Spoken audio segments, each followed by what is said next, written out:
तो क्या ये समझें कि दिल्ली चुनाव से पहले इंडिया गठबंधन बिखर गया? आखिर क्यों दिल्ली विधानसभा चुनाव से पहले इंडी गठबंधन में तनातनी नजर आ रही है, घमासान दिखाई पड़ रही है? आखिर क्यों दिल्ली चुनाव में अखिलेश यादव और ममता बनर्जी ने प्रमुख विपक्षी दल कांग्रेस से दूरी बना ली है? सवाल ये कि क्या इंडी गठबंधन से बाहर होंगी विपक्षी दलों की सबसे बड़ी पार्टी कांग्रेस? दरअसल ये सारे सवाल इसलिए उठ रहे हैं क्योंकि दिल्ली चुनाव में अखिलेश यादव और ममता बनर्जी के बाद अब उद्धव ठाकरे गुट ने भी कांग्रेस को नसीहत देते हुए अरविंद केजरीवाल की आम आदमी पार्टी का समर्थन देने का ऐलान किया है। इसके साथ ही चर्चा ये तेज हो गई कि क्या दिल्ली चुनाव के पहले ही बिखर गया इंडी गठबंधन? अखिलेश यादव पहले ही दिल्ली में आम आदमी पार्टी के साथ मंच साझा कर चुके हैं, इसका ऐलान कर चुके हैं। यहीं अगर देखें तो उन्होंने एक बार फिर से इस बात को दोहरा दिया है कि वो आम आदमी पार्टी की चुनावी रैलियों में मंच साझा करेंगे। एक मीडिया हाउस से बातचीत करने के दौरान उन्होंने ये सारी बातें कही। इसके साथ ही उन्होंने ये भी साफ किया कि दिल्ली में बीजेपी को आम आदमी पार्टी ही हरा सकती है, कांग्रेस इस स्थिति में नहीं है, इसलिए हम कांग्रेस की बजाय आम आदमी पार्टी को समर्थन करेंगे।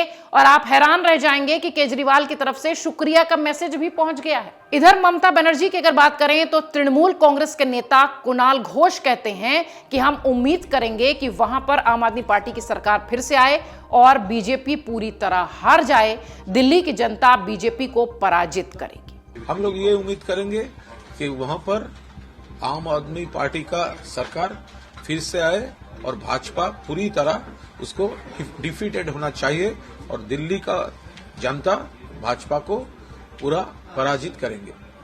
ये स्टैंड है ममता बनर्जी की तृणमूल कांग्रेस का। अब देखिए, अखिलेश यादव और ममता बनर्जी दोनों की तरफ से स्पष्ट संदेश कि वो कांग्रेस के साथ नहीं है, वो आम आदमी पार्टी के साथ है। इसके अलावा महाराष्ट्र विधानसभा चुनाव में कांग्रेस के साथ उतर चुके उद्धव ठाकरे गुट ने भी आम आदमी पार्टी के साथ मिलकर लड़ने की सलाह दी है।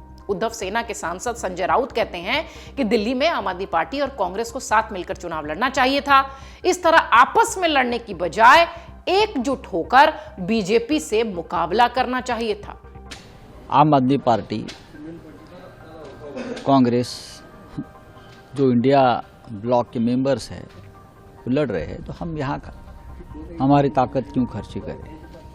तारीख तो जाहिर होगी, उससे पहले अखाड़ा चल रहा है। अखाड़े में सब पहलवान एक दूसरे के कपड़े फाड़ रहे हैं, ये ठीक नहीं है। कांग्रेस पार्टी, आम आदमी पार्टी जो है, कल तक लोकसभा में हम एक साथ लड़े हैं दिल्ली में और अच्छे लड़े, सीट नहीं जीत पाए लेकिन अच्छे लड़े। लेकिन विधानसभा में जो माहौल बना है तो लगता है कि हम दोनों मिलकर क्या भारतीय जनता पार्टी को मदद करने जा रहे हैं। हमारी इस देश में और दिल्ली में हमारी लड़ाई होनी चाहिए भारतीय जनता पार्टी से, आप और कांग्रेस से नहीं। लेकिन जिस तरह से मैं देख रहा हूँ कांग्रेस पार्टी हमारी और आम आदमी पार्टी में जो झगड़ा चल रहा है, इस लेवल पे चल रहा है, वो देश की जनता देख रही है। और जब हम अगले लोकसभा में एक साथ जाएंगे लड़ने तो सवाल पूछेगी ये हमारे बर्ताव के बारे में। केजरीवाल जी को जो मुख्यमंत्री रहे 10 साल लोगों ने चुन कर दिया है भारी बहुमत से, आप उनको देशद्रोही क्या उसका टैग लगाना चाहते हो? क्या होता है देशद्रोह? अगर भारतीय जनता पार्टी कांग्रेस पार्टी के कुछ नेताओं को ऊपर वो टैग लगाते हैं तो हम सब खड़े हो जाते हैं। और कांग्रेस पार्टी अपने साथियों को इस प्रकार से अगर देशद्रोह का टैग लगाकर चुनाव प्रचार में जाती है तो ये ठीक नहीं लगता। आप चुनाव लड़ो एक दूसरे के खिलाफ, कोई बात नहीं है, लेकिन मर्यादा और संयम रखना चाहिए क्योंकि कभी ना कभी हमको फिर एक साथ आना है। इस तरह से आप समझिए कि यह साफ हो गया है कि दिल्ली चुनाव में इंडी गठबंधन की पार्टियां कांग्रेस से किनारा कर रही हैं और आम आदमी पार्टी के सपोर्ट में उतर रही हैं। महाराष्ट्र चुनाव के बाद से ही कांग्रेस और इंडी गठबंधन के अन्य सहयोगियों के बीच बड़ी दूरी देखने मिल रही थी। इंडिया गठबंधन की अहम सहयोगी समाजवादी पार्टी हो, तृणमूल कांग्रेस हो, आम आदमी पार्टी हो, ये सब राहुल गांधी के नेतृत्व पर भी सवाल उठा रहे थे, उनकी नेतृत्व की क्षमता पर सवाल उठा रहे थे। अब दिल्ली चुनाव में आम आदमी पार्टी को समर्थन कर समाजवादी पार्टी और तृणमूल कांग्रेस ने बड़ा दांव चल दिया है। इसके साथ ही उन्होंने ये मैसेज देने की भी कोशिश की है कि अगर आने वाले चुनाव में कांग्रेस को गठबंधन करना है तो उसे छोटे भाई की भूमिका में रहना होगा। ये बड़े भाई वाला और नेतृत्व करते हुए आगे जाने वाला जो स्टैंड है, इसे छोड़ना होगा। अगर देखिए तो विधानसभा चुनाव में अब कांग्रेस और आम आदमी पार्टी एक दूसरे के आमने सामने हैं और हमलावर है। कांग्रेस ने अरविंद केजरीवाल के खिलाफ नई दिल्ली सीट से पूर्व मुख्यमंत्री शीला दीक्षित के बेटे को उतारा है। संदीप दीक्षित मैदान में है, तो कालकाजी सीट से मुख्यमंत्री अतिशी के खिलाफ अलका लांबा को कांग्रेस ने टिकट दिया है। कांग्रेस के नेता और प्रवक्ता लगातार शराब घोटाला हो, सीएम हाउस हो, यमुना की सफाई हो, तमाम इस तरीके के मुद्दे उठा रहे हैं और अरविंद केजरीवाल और आम आदमी पार्टी को जमकर घेर रहे हैं।